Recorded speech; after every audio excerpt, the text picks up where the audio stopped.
Selamat pagi teman-teman. Meskipun hari ini sebenarnya kita libur bersama, akan tetapi saya akan tetap menyampaikan perkuliahan dengan online. Kali ini kita sampai pada materi yang ke-8, yaitu menulis karya ilmiah yang pertama. Saya berharap teman-teman dapat mengikuti dengan baik dan pada akhirnya nanti ada tugas yang harus dikerjakan oleh teman-teman. Sebelumnya kita perlu memahami tentang fiksi dan non-fiksi.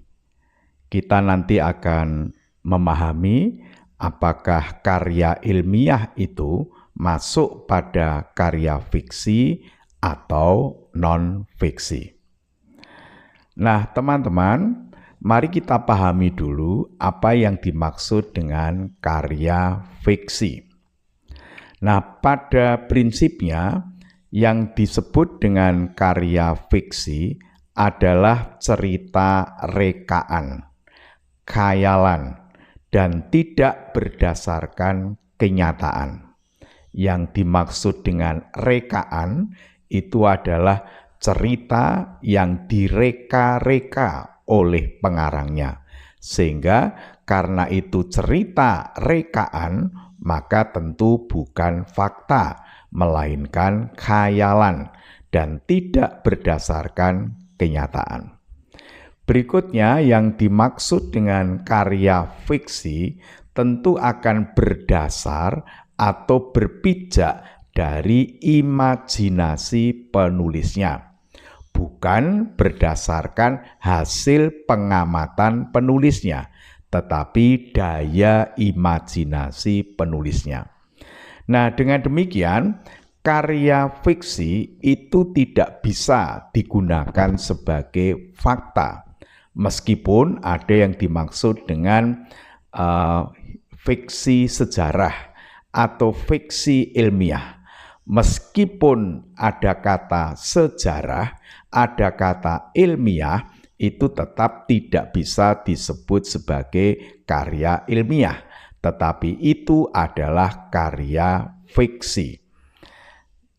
Selanjutnya, kita bisa memahami yang dimaksud dengan karya fiksi. Kita akan lihat gaya bahasa fiksi. Nah, karena fiksi adalah cerita rekaan berdasarkan khayalan penulisnya, maka bahasanya akan sesuai dengan gaya penulisnya. Dan bahasanya akan menggunakan makna konotatif. Yang dimaksud dengan makna konotatif itu mengandung makna tidak hanya satu, bisa lebih dari satu. Ada makna lain dibalik dengan kata-kata yang disampaikan. Misalnya ketika pengarang membuat sebuah ungkapan, membuat yang disebut dengan majas. Nah, ungkapan-ungkapan itu mengandung makna konotatif. Nah, beberapa contoh karya fiksi seperti puisi, cerita pendek, drama, novel, itu semua adalah karya fiksi yang bukan berdasarkan kenyataan. Setelah kita memahami karya fiksi, sekarang mari kita bandingkan dengan karya non-fiksi. Karya non-fiksi pada dasarnya adalah karya tulis yang berdasarkan fakta dan kenyataan. Berbeda dengan yang fiksi berdasarkan khayalan. Dengan demikian, karena berdasarkan fakta dan kenyataan, maka karya non-fiksi itu hasil dari pengalaman, pengamatan, dan penelitian. Dengan demikian, karena berdasarkan pengalaman, pengamatan, penelitian, maka karya non-fiksi itu dapat digunakan sebagai data dan fakta. Dengan demikian, misalnya kita akan membuat karya ilmiah, kita bisa menggunakan karya non-fiksi itu sebagai data dan fakta. Nah, selanjutnya kalau kita mencermati karya non-fiksi, maka bahasa yang digunakan adalah bahasa baku dan bermakna denotatif, hanya mengandung satu makna saja, sehingga tidak ada bias makna. Itulah dimaksud dengan bahasa karya non-fiksi. Contoh karya non-fiksi misalnya biografi, yaitu riwayat hidup yang ditulis oleh orang lain. Tentu ketika orang membuat biografi tokoh tertentu, dia harus menuliskan berdasarkan fakta, kebenaran. Kemudian laporan perjalanan. Ketika kita melakukan perjalanan, kemudian kita menulis laporan itu, maka harus berdasarkan kenyataan.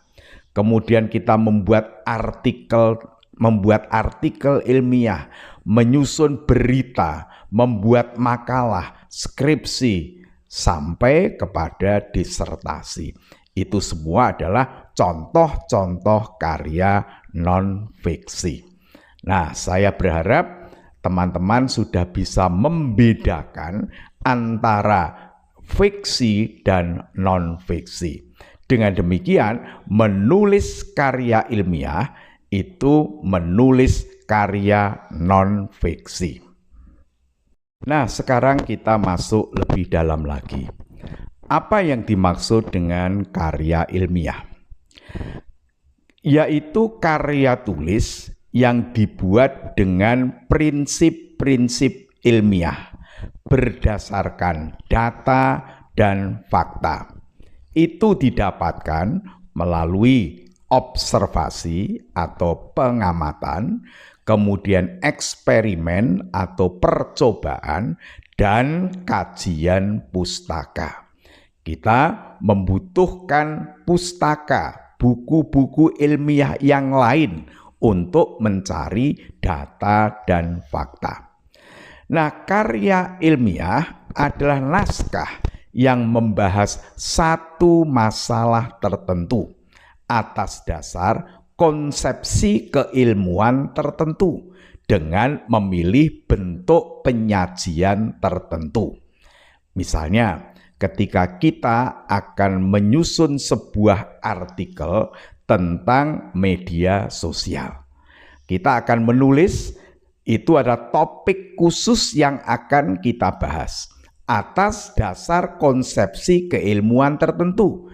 Misalnya, kita akan memandang dampak media sosial dari sisi kesehatan. Kemudian setelah kita menentukan itu, lalu kita tuliskan dalam bentuk penyajian tertentu, misalnya dalam bentuk artikel populer.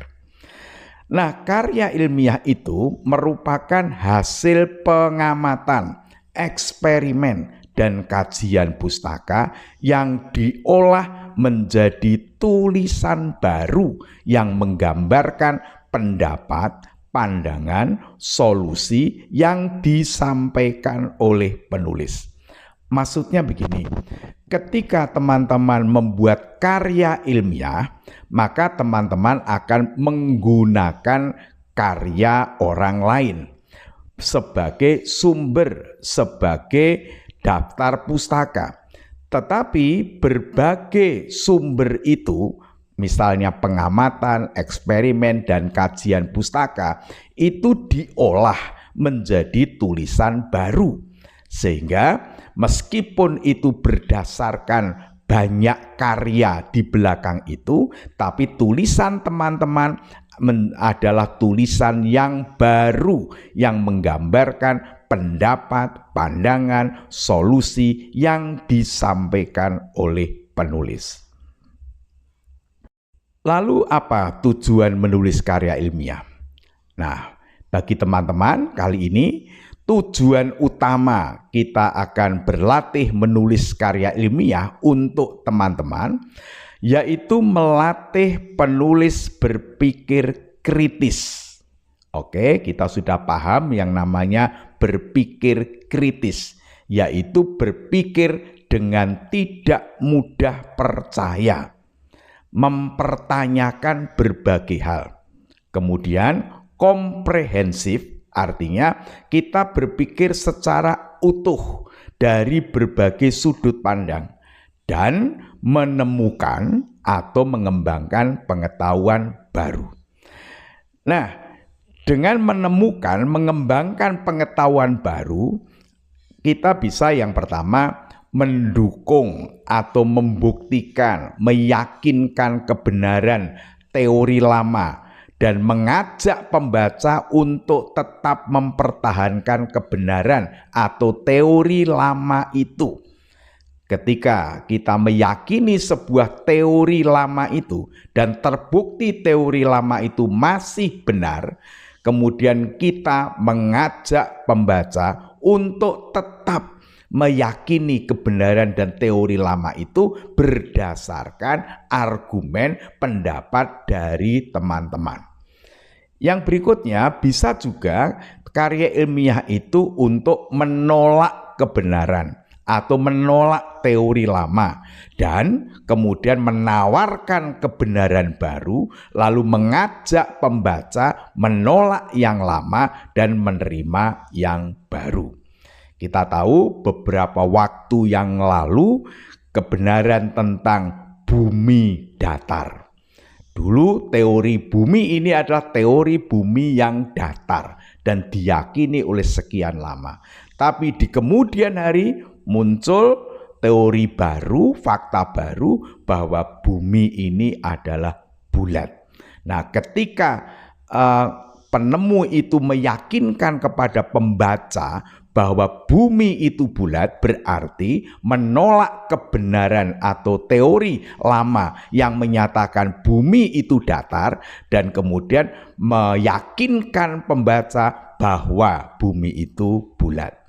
Nah, setelah itu kemudian menyajikan hasil pemikiran atau penelitian untuk mengubah pandangan dan perilaku pembaca. Kita ingat pada waktu COVID-19 ada banyak pandangan yang menyesatkan, kemudian pihak pemerintah, ahli kesehatan menyampaikan pandangan berdasarkan penelitian, berdasarkan fakta untuk mengubah perilaku pembaca agar perilaku itu benar. Kemudian kita akan pahami fungsi karya ilmiah. Teman-teman, ada 3 fungsi karya ilmiah yang penting kita pahami. Yang pertama adalah fungsi pendidikan. Ini yang sedang dilakukan dan dialami oleh teman-teman sebagai mahasiswa, yaitu sebagai kegiatan dalam mengikuti proses pendidikan. Nah, nanti di akhir kuliah ini teman-teman akan menyusun makalah. Dan teman-teman menyusun makalah itu sebagai syarat untuk mengikuti kuliah mata kuliah umum bahasa Indonesia. Berarti itu berfungsi pendidikan. Setelah nanti Anda akan lulus S1, Anda akan diberi persyaratan misalnya membuat skripsi. Nah, skripsi itu adalah karya ilmiah yang berfungsi untuk pendidikan. Ketika nanti Anda melanjutkan kuliah S2, kemudian diwajibkan untuk menulis tesis. Nah, tesis itu adalah karya ilmiah untuk fungsi pendidikan. Demikian pula ketika Anda nanti melanjutkan S3, Anda harus menyusun disertasi. Disertasi itu adalah fungsi pendidikan. Nah, yang kedua adalah fungsi penelitian. Nah, Anda bisa membuat karya ilmiah sebagai sarana untuk melaksanakan penelitian. Ini tidak terkait langsung dengan fungsi pendidikan. Bisa saja setelah teman-teman lulus, kemudian membuat tim penelitian. Nah, teman-teman akan melaksanakan penelitian dan menyusun laporan penelitian. Dengan demikian, karya ilmiah yang teman-teman buat itu berfungsi untuk penelitian.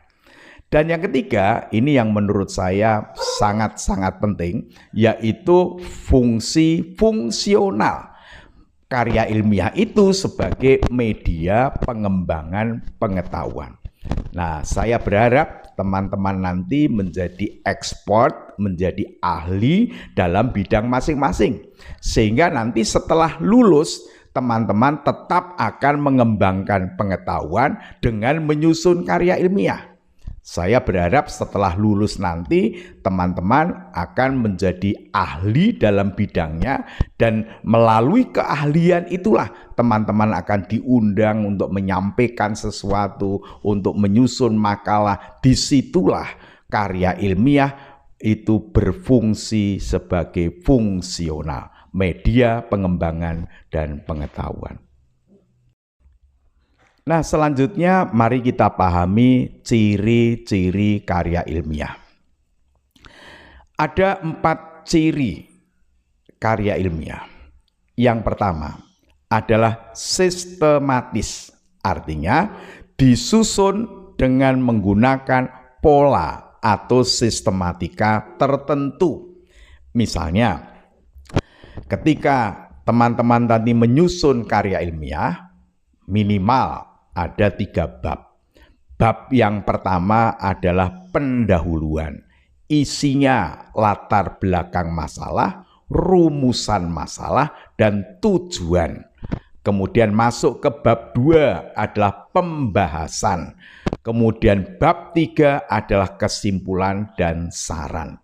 Ini adalah sistem yang sederhana yang harus diikuti ketika kita menyusun karya ilmiah. Tidak mungkin ketika kita menyusun karya ilmiah tiba-tiba langsung pada kesimpulan. Kita akan mulai dari pendahuluan.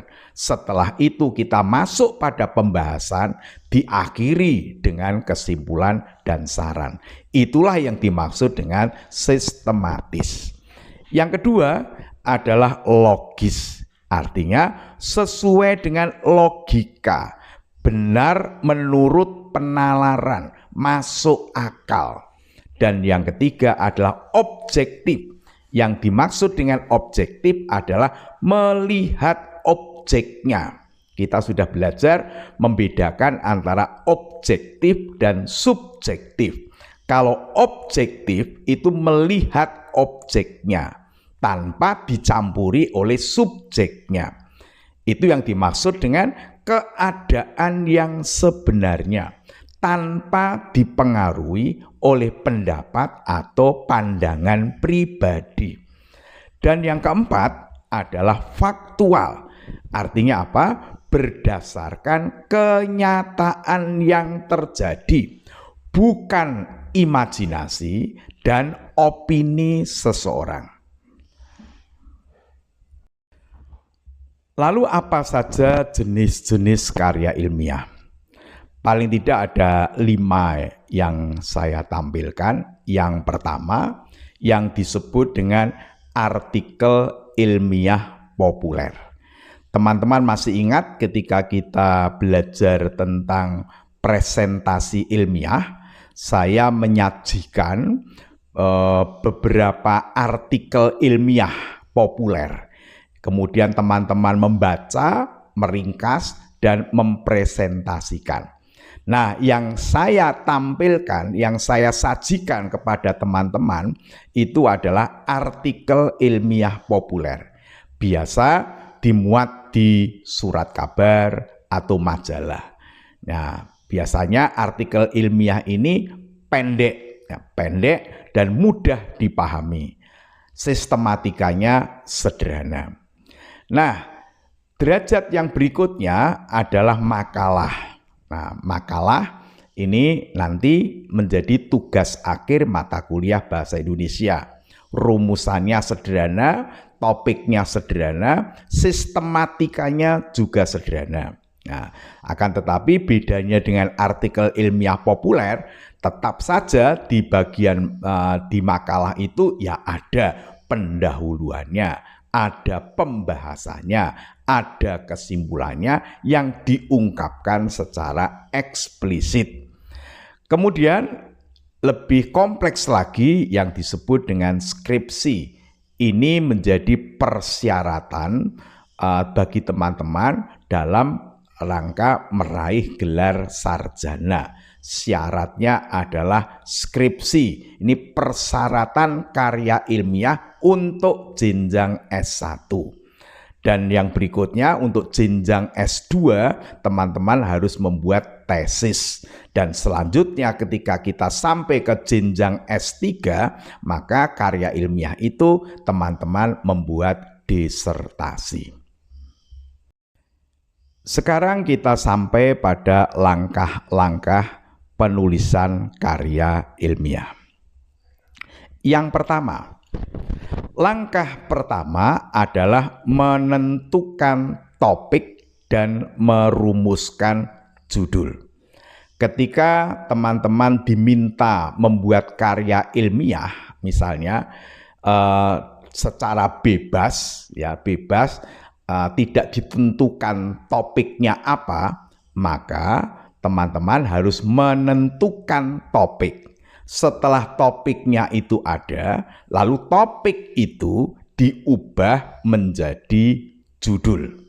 Nah, pada saat menentukan topik dan merumuskan judul, teman-teman harus memilih topik yang baru, yang menarik, jelas, dan spesifik.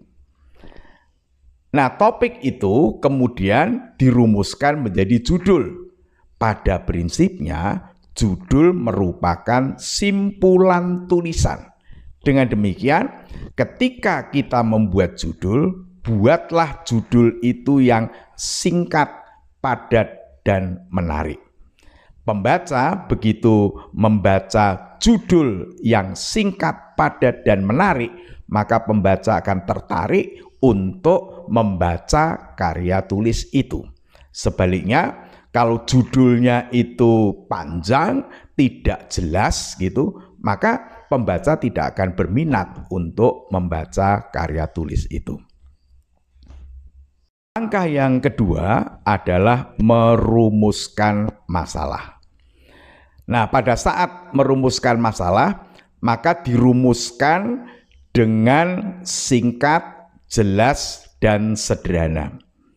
Nah, contoh yang sederhana, saya mengajak teman-teman ketika merumuskan masalah itu menggunakan kalimat tanya.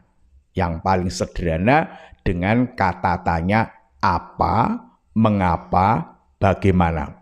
Nanti supaya lebih jelas saya akan tampilkan contoh konkret. Langkah yang ketiga adalah merumuskan tujuan. Rumusan tujuan itu harus berdasarkan rumusan masalah yang telah ditetapkan. Kalau rumusan masalah berjumlah 3, maka tujuannya 3. Kalau rumusan masalah itu berupa kalimat tanya, maka rumusan tujuan itu merupakan jawaban dari rumusan masalah. Langkah yang keempat adalah menentukan cakupan materi. Artinya menyusun pokok-pokok materi berdasarkan rumusan masalah dan tujuan. Kembali saya tegaskan, kalau rumusan masalahnya berjumlah 3, maka tujuannya juga 3, cakupan materinya itu juga 3. Nah, pada saat kita mengungkapkan, merumuskan cakupan materi, maka disusun secara sistematis dari umum ke khusus. Misalnya ketika kita mendefinisikan tertentu, konsep tertentu, maka diawali dengan rumusan yang umum, kemudian dilanjutkan dengan contoh-contoh yang mendukung rumusan itu. Yang kelima adalah mengumpulkan referensi, yaitu mengumpulkan berbagai referensi sesuai dengan topik tulisan. Beberapa waktu yang lalu saya mengingatkan, ketika kita mengumpulkan referensi, carilah referensi yang benar-benar berbobot. Misalnya, ketika kita akan menulis tentang etika politik, maka carilah buku-buku etika politik yang disusun oleh orang-orang yang benar-benar pakar tentang etika politik. Kita tidak boleh asal menggunakan buku dan kita tidak tahu persis keahlian penulis itu. Nah, oleh karena itu teman-teman harus berhati-hati dan benar-benar belajar tentang hal itu. Nah, kemudian kita akan mengumpulkan informasi dari berbagai referensi yang sesuai dengan topik itu. Langkah yang keenam adalah menulis bagian demi bagian. Nah, setelah cakupan materinya itu jadi, itu yang disebut dengan kerangka karangan itu, lalu kita akan menulis sesuai dengan struktur atau sistematika tulisan yang ditentukan. Kemudian menulis secara urut dan senantiasa mengecek kesinambungan antar bagian, antar bab. Dengan demikian tulisan kita itu akan runut, fokus pada satu masalah dan sistematis dari bab 1, bab 2 sampai yang bab ketiga. Selanjutnya, supaya teman-teman lebih jelas tentang hal ini, saya akan tampilkan contoh penerapan langkah-langkah penulisan karya ilmiah. Tolong teman-teman bisa lebih fokus pada contoh ini, dan ini nanti yang akan menjadi tugas bagi teman-teman. Yang pertama, kita ingat kembali bahwa langkah yang pertama adalah menentukan topik dan merumuskan judul. Contoh topik media sosial. Nah, sederhana, media sosial. Lalu dari topik itu saya buatkan judul, misalnya media sosial berkat dan laknat. Nah, teman-teman sudah bisa menduga apa isi karangan ini dari judul itu. Judul itu jelas, singkat, dan menarik. Media sosial berkat dan laknat. Teman-teman sudah mempunyai bayangan dengan judul ini, pasti karya tulis ini akan mengungkapkan media sosial dari sisi berkatnya atau kebaikannya, dan media sosial dari sisi laknatnya. Berikutnya, langkah kedua adalah merumuskan masalah. Tadi kita sudah memahami tentang media sosial.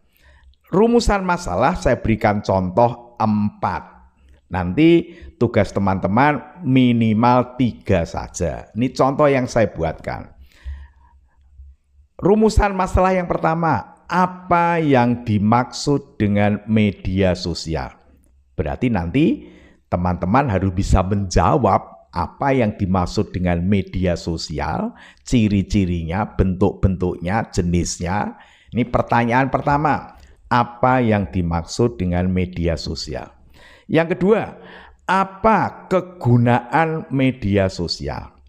Yang ketiga, apa dampak negatif bermedia sosial? Dan yang keempat, bagaimana bermedia sosial dengan bijak? Nah, tolong perhatikan pada rumusan masalah ini, contoh yang saya sampaikan ada 4. Dimulai dengan apa yang dimaksud dengan media sosial, apa kegunaan media sosial, apa dampak negatif bermedia sosial, dan bagaimana bermedia sosial dengan bijak. Nah, dari 4 rumusan masalah itu, lalu kita buatkan rumusan tujuan untuk langkah yang ketiga.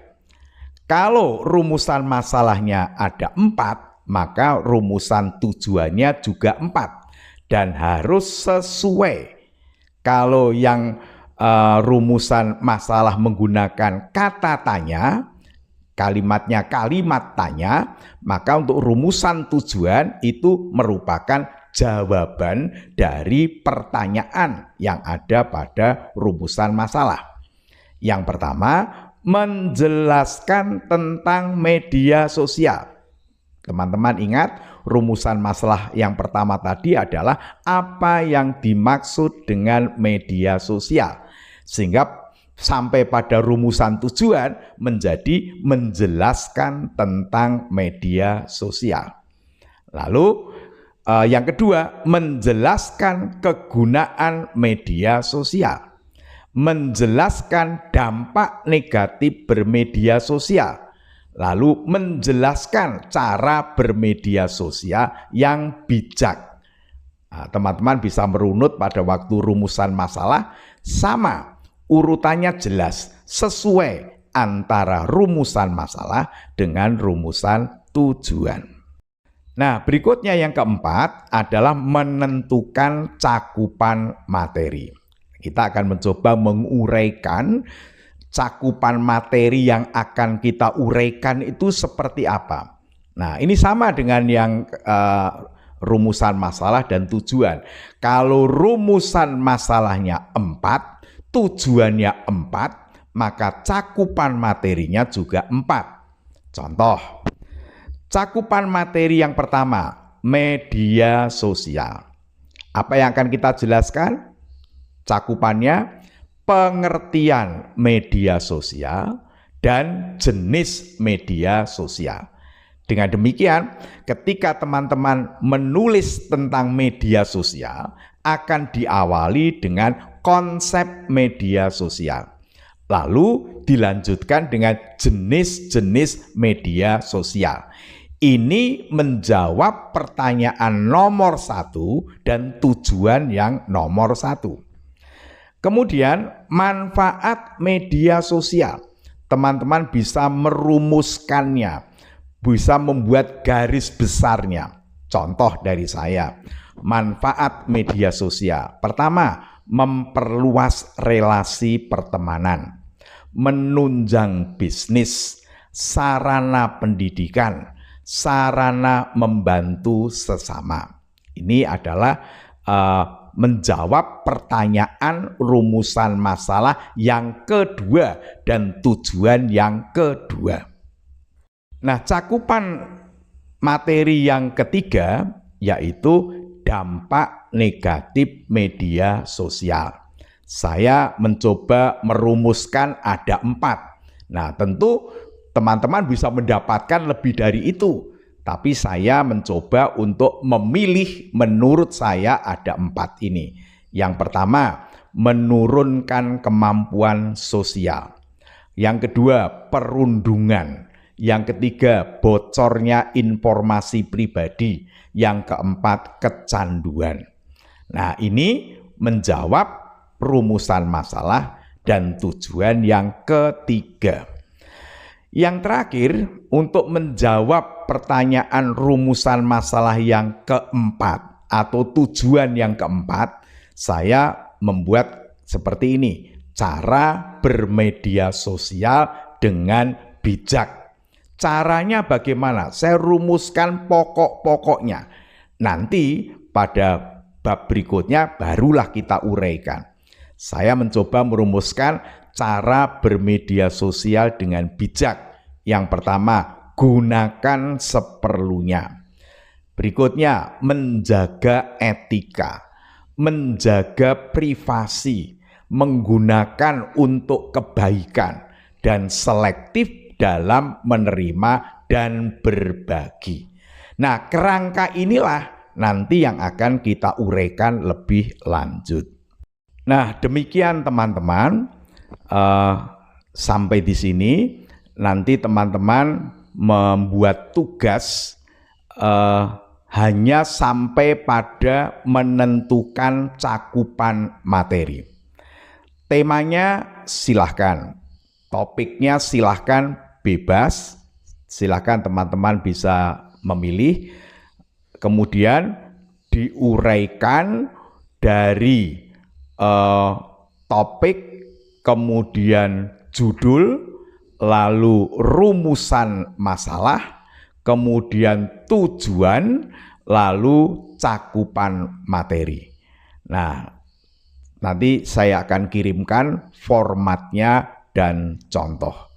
Demikian teman-teman, mari kita yakini menulis karya ilmiah itu akan menjadikan kita semakin cerdas dan semakin bijak.